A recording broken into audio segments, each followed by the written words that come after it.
Medalist for 1989, the champion player in the league, the best and fairest in Paul Couch, a prolific kick-getter, a prolific possession winner. And there is the young man, warming up, down on the boundary line. The atmosphere must be wonderful, and I'd like their selections too. With Bernie Quinlan, here is Michael Roberts.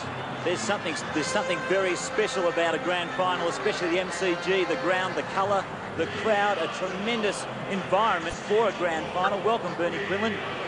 You've seen a lot of football this year. Hawthorn are old campaigners, Geelong newcomers to the game. Who's going to win and why? Well, I'm going for Geelong. They probably will be the underdogs. Hawthorn definitely the favourites. I just like the way Geelong are playing. They've got plenty of forwards there who can kick goals. They're capable of doing it. I think if they get out there and really go for it, they've had the experience coming through from the couple of finals. They lost that early one. I think they've learnt from it. And with Superman playing for them, I think Geelong can do it. Well, I'm going to go against Bernie Quinlan. I'm going to choose Hawthorn for the mere fact that they're back-to-back flags, incentive. They've got leaders on every line, and I think they're just going to be too strong for the new campaigners in the finals. Geelong, Hawthorn to win. Thank you, boys. Well, we heard them, Ross, talking about Superman. I think we should explain to viewers internationally that Superman wears the number 5 Guernsey for Geelong, and his name is Gary Ablett. If you were Alan Jeans, the coach at Hawthorn, what would your ploy be? Well, I would be inclined, Sandy, to play Michael Tuck on him because of his experience, but it's just his diligence and preparedness to sacrifice his own game, Sandy, and just tidy up the player like Ablett, who you've got to concede will perhaps kick 2 or 3 goals, but if you can just prevent his dominance of the game, that's what I'd be looking for. Well, it would certainly make an interesting family discussion the following day, because Michael Tuck, the man you mentioned, has married Gary Ablett's sister. So there you go. And there is another superstar behind Robert Dipierre Domenico, is Dermot Brereton. And Pete, obviously a key for Hawthorn. A very, very big key, and I think aggression will be the nature of his game today. He can certainly play football, but Dermot, well known for his aggression. I think you'll find in the first 10 minutes of this game, he'll try and unsettle a few of the Geelong players with hip and shoulder tactics. But he is a past master of the hip and shoulder, and I think that he'll be very, very aggressive towards the ball early. There's been a lot of talk, Ross, about the experience of Hawthorn and the lack of it as far as Geelong is concerned. But in the preliminary final, they appear to have shrugged that off. Well, I think so, Sandy. Not only that, their youthful exuberance will certainly be a big key today there, and their ability to run quickly over the ground, I think, is also a key. Plus, Sandy, they are in very, very good form. Hawthorn did spring one surprise. We just saw the youngster Greg Madigan, a big task for him, and he obviously they'll be looking for great assistance for Greg Deere. Well, I know as a schoolboy that Greg Madigan jumps 6'6" in high jump, and so he's got the spring. He can also play in defence, but certainly, Ross, he is there in case something happens to Greg Deere. With that 2-pronged Geelong attack of Burke and Flanagan, that's certainly the case, Peter. And there's another key player in Stoneham, number 26 for Geelong at centre-half forward. The players have lined up.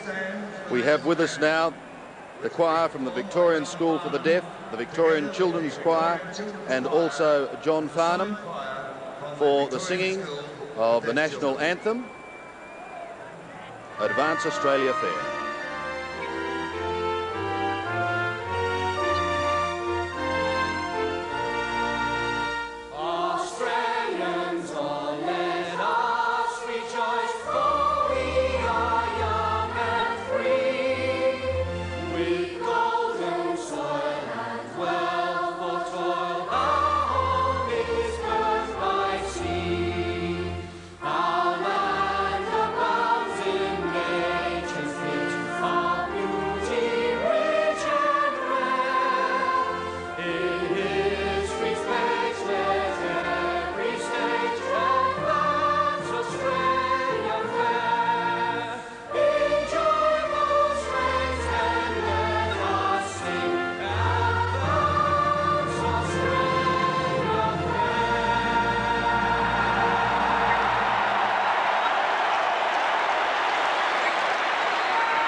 And so as the choirs leave the ground, John Farnham leaves the ground, it leaves 40 players, and we wish them well as we welcome our commentators for this all-important game, Don Scott, Ian Robertson and Dennis Cometti.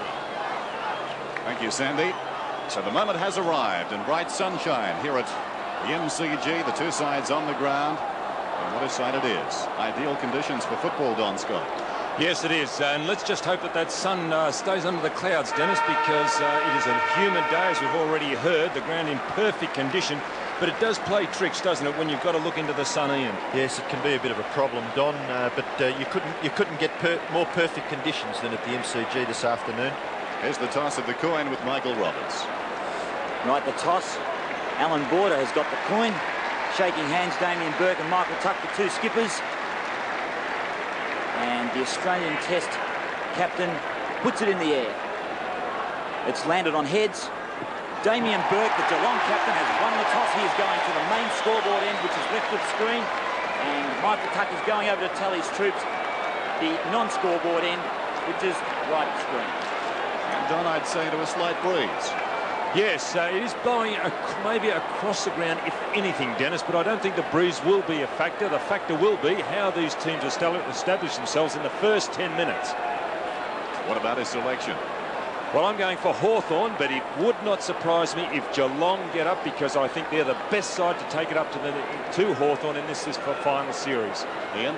I'm a Geelong man, Dennis. I've been keen on them ever since Malcolm Blight was appointed coach. They've had some tremendous ability in their lineup, and I just thought that Malcolm Blight's charisma might have been just what was needed to harness that. And they've shown throughout the season that they've been a very, very good competitor, and I give them a real good chance of winning this afternoon. Last seconds now. Who will take Ablett? Well, we'll just wait and see. My bet was theirs, but they've already made changes. The Geelong bench, Flanagan, who was named there, but Hamilton, the young fellow who played his first game last year.